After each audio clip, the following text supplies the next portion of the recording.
Hey there! Today marks the 40th anniversary of one of my favorite theatrical Muppet movies, the Muppets Take Manhattan, one of the few Disney currently doesn't own. And so I, Zak Wolf, am playing this for you.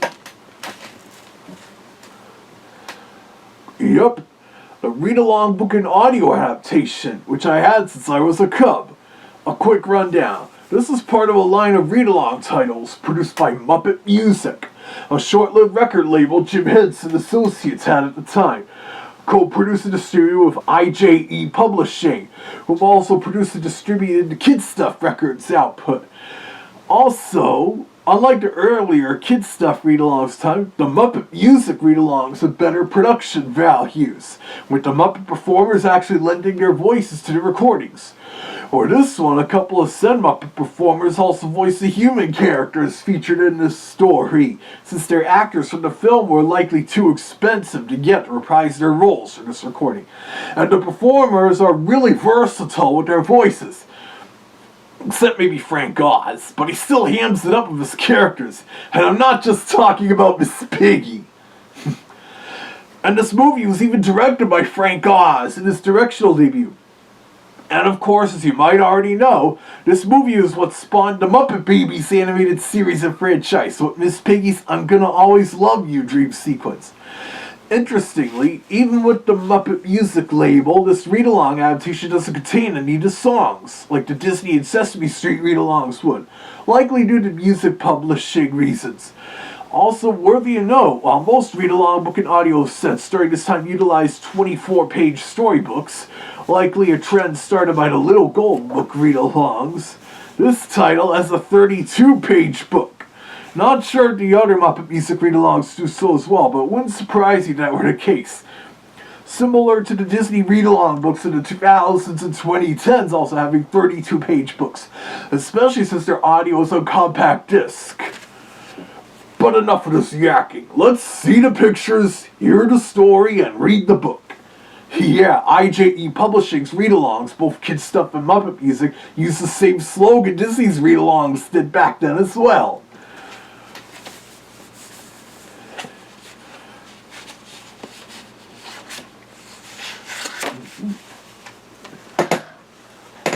Yep, it's on a little LP, too.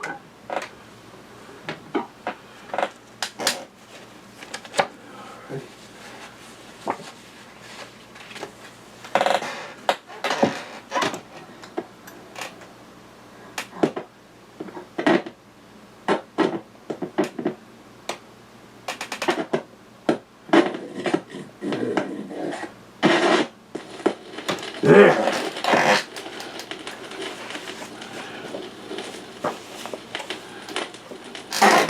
This is Scooter, and I'm going to tell you the story of the Muppets Take Manhattan. Ah, good old Scooter. All you have to do is look at your book. Performed by the late Richard Hunt. Turn the page whenever you hear this bell. Are you ready? Okay then, here goes.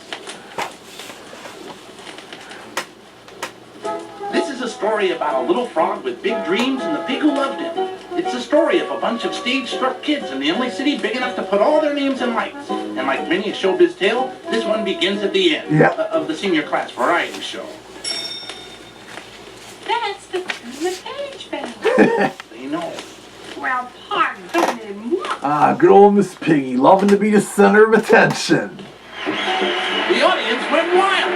Being tried, the Muppets took their bells and then stepped back. They left Kermit alone in the spotlight, blushing reddish green. Kermit was the writer, producer, and director of the senior class show, Manhattan Melodies.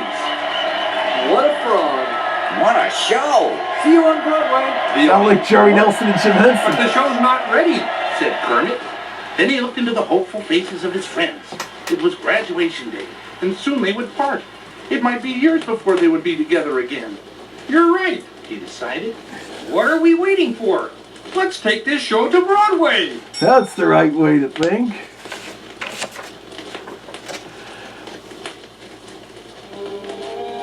The famous skyline, the dazzling lights, the music and magic of Manhattan. It was all there, just outside the bus terminal where they rented lockers for the night.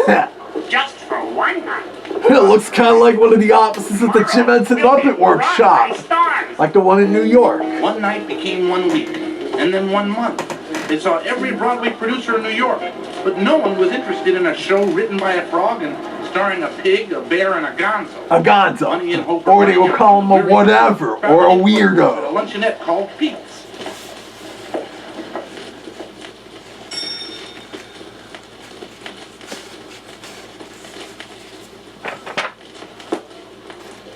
Gonzo tugged at Kermit's right arm and asked a question on everyone's mind. What are we gonna do next? Floyd tugged at Kermit's left arm and asked a question on everyone's stomach. Do we, got enough bread left to buy some, bread? Floyd's the closest to Jerry Nelson's real voice. Shoulders sagging, he excused himself from the table. Poor Kermit. Said Miss Piggy. He's blaming himself for everything. Then she shrieked.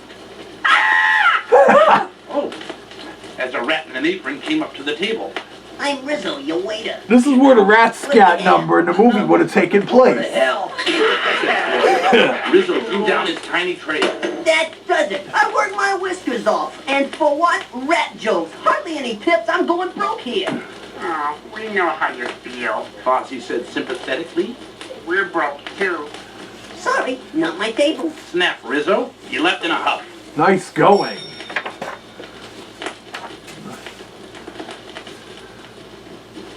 At the counter, Kermit was talking to Pete, the owner, and his pretty young daughter, Jenny. So you see, Kermit explained. my friends and I are going to be rich and famous soon. But right now, we haven't got enough money to pay for our food. Jenny was impressed with Kermit's honesty and spirit. Pete was too. He agreed to feed the hungry crew. But by the time Kermit returned with the good news, his friends had reached a decision. To take the pressure off him, they would leave town and look for work elsewhere. Whoa. We've had some excellent job offers. Fozzie fibbed. We can make like really big butts on the road.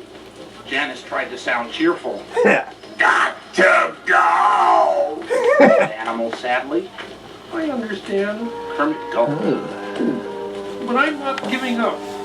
I'll sell this show and send for you all. Oh, here it is, the real sad scene. The very next day, they all went their separate ways. At the train station, Miss Piggy tried to hide her breaking heart. Show it through. She pledged.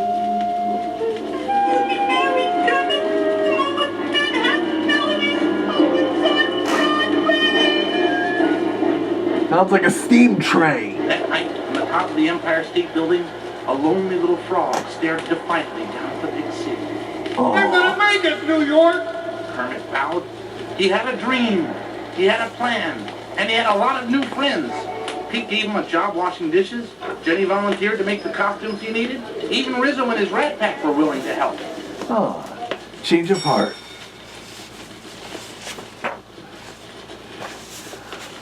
For the first part of his plan, Kermit dressed up like the flashiest frog in show business. And look, Kermit doesn't have his collar. Join them, he said. And he fast-talked his way into the office of the biggest talent agent in New York. Lenny, baby, sweetheart! Kermit cried, handing the startled man a script. Read it! You'll love it, Lenny, baby! Then he hurried away. Unfortunately, as soon as he was out the door, the agent threw the script in the wastebasket. Ah. Later that day, Kermit described his triumph to his new friend Jenny. Across the street with dark glasses and a trench coat and watch. Unable to part from her beloved frog, Miss Piggy had secretly returned. Of The course. sight of him smiling brightly at another woman was more than she could bear. Letting out a squeal of rage, Piggy rushed off. Yeah. Kermit likely would have recognized Miss Piggy in that get-up and tried to explain.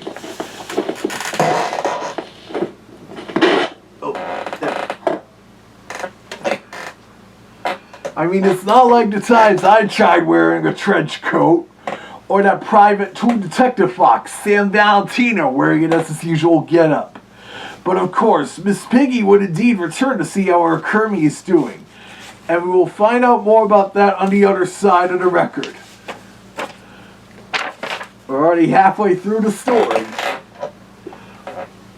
The one flaw with these little peas in my big gloves. There.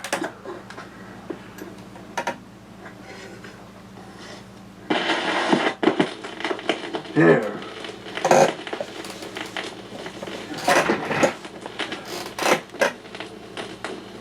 Another disguise. What we need next is a whisper campaign to get important people talking about our show. Kermit decided. So a few days later, disguised as a big-time producer, Kermit hid Rizzo and his rat friends under his coat. Oh boy, that's asking for trouble. The rats crawled under the tables. Rats in a restaurant? About a wonderful new show. But just as everyone began to talk excitedly about Manhattan Melodies, Rizzo grabbed for some food. Rats! Someone yelled. You know what the performers doing it. Rizzo and his friends scurried through the elevator. Oh, nice going, Rizzo. Grown men fainted. Waiters scrambled on the tabletops. And Kermit sailed out at the end of the maitre d's shoe. Ugh. Hey. After this disaster, Kermit's spirits were low indeed. To cheer him up, Jenny took him jogging. While they were running through Central Park, a mugger raced past them. He was being chased by a pink, plump, and furious roller skater. Yep. Piggy? Kermit gasped as his old friend streaked by. By the time he caught up to her, Miss Piggy was handing a sorry mugger over to the police. Don't mess up Miss Piggy. Sniff. No more flashy gold chains to impress a certain young lady. No fancy coat full of rats. Piggy, have you been spying on me? Kermit cried.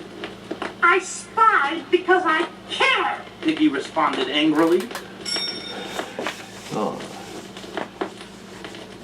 She's got a heart, but that's not how you really do it. Oh, I care too. Kermit confessed. And a horse and carriage ride through the park turned Pig and Frog into lovebirds. Aww.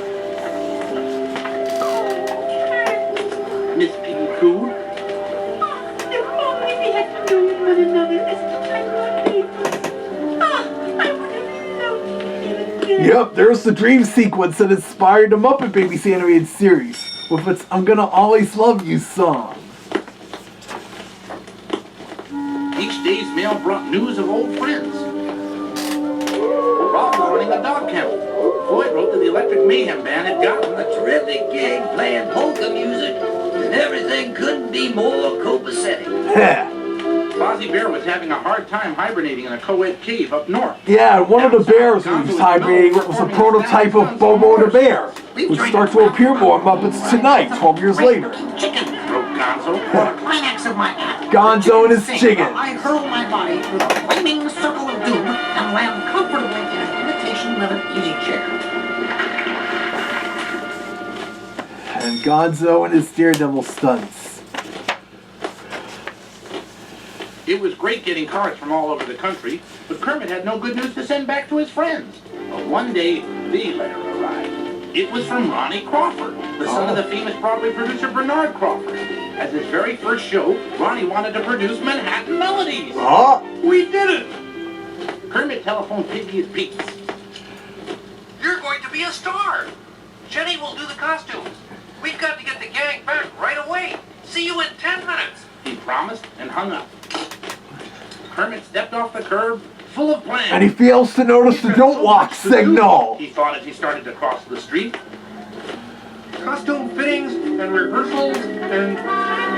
Suddenly, there was a squeal of tires and a horrible thud. Sounded like a drum He beat. entered around the small green body lying on the pavement.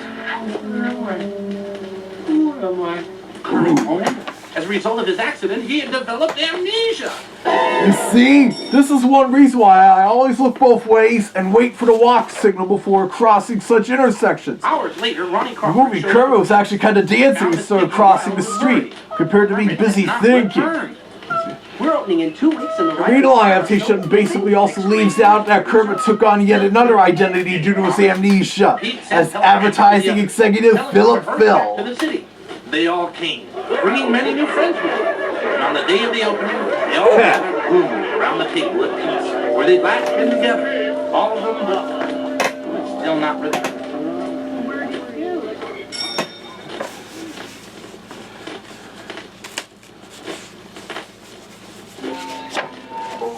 Luncheon of 4 frogs in 3-piece suits. Advertising executive from. Fozzie shouted. Piggy swooned. But Kermit merely blinked. His memory gone, he was now working as an advertising executive. Yeah, His that. old friends tried everything to get him to remember. They even rushed him to the theater where his name was up in lights. Nothing worked. Ooh. Don't you even remember what? Miss Piggy finally said, We are engaged to be married. Engaged to a pig? Kermit was amused. Think I'd go hog wild? Were we going to be married in Central Fork? Maybe you could bring home the bacon. With an outrageous Not out of it enough to make those jokes. karate chop, Miss Piggy sent Kermit soaring. When he landed, he looked up to find all his old friends staring down at him. Piggy, Jenny, Fozzie, where am I? Easy amnesia and an easy He had cure. been cured at last.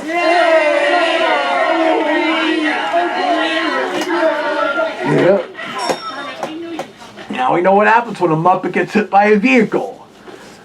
Manhattan melodies opened that night. And Miss Piggy's fondest dreams came true. Not only was she a Broadway star, but a Broadway bride as well. In the show's grand finale, she and her beloved Kermit were married at last. And the tears, cheers, and applause of all.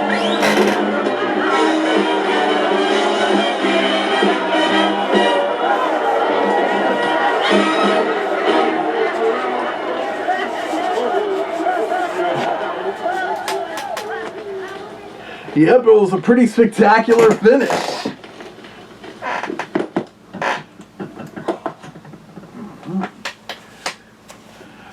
Also, if you look in the crowd for the wedding scene, yeah, you can see a bunch of the Sesame Street Muppets in the crowd. Though only Ernie and Bert and Cookie Monster actually have any lines. Kinda harkens back to when Ernie and Bert sang a number on the Muppet Show episode with Connie Stevens. Funny enough, during the I'm Gonna Always Love You sequence, we even see Baby Rolf play Doctor on a stuffed Big Bird. And as I mentioned, that was what spawned the Muppet Babies Saturday morning cartoon, premiering that fall on CBS, and being one of the better spin-off Babies shows at the time. As you may remember, my very first YouTube video upload, even way back on my original Wiley207 YouTube channel, was when I edited the Muppet Babies theme song, the clips from that I'm Gonna Always Love You number. And like I said, it's one of the few Muppets productions that Disney doesn't own. It's because ITC originally co-produced the Muppet movie and the Great Muppet Caper, and then they gave the full rights back to the Jim Henson Company. But TriStar Pictures instead released the film, and so Sony Pictures still has distribution rights to it.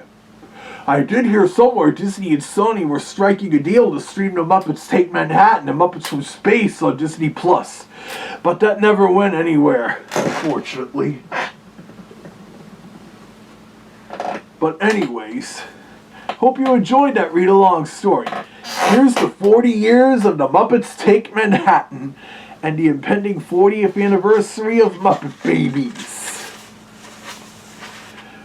And of course, as you know, Disney owns the Muppet Babies, it's the original series. And of course, keep watching this YouTube channel, especially since tonight, a new 3D Movie Maker short will be premiering to tie into a certain award ceremony.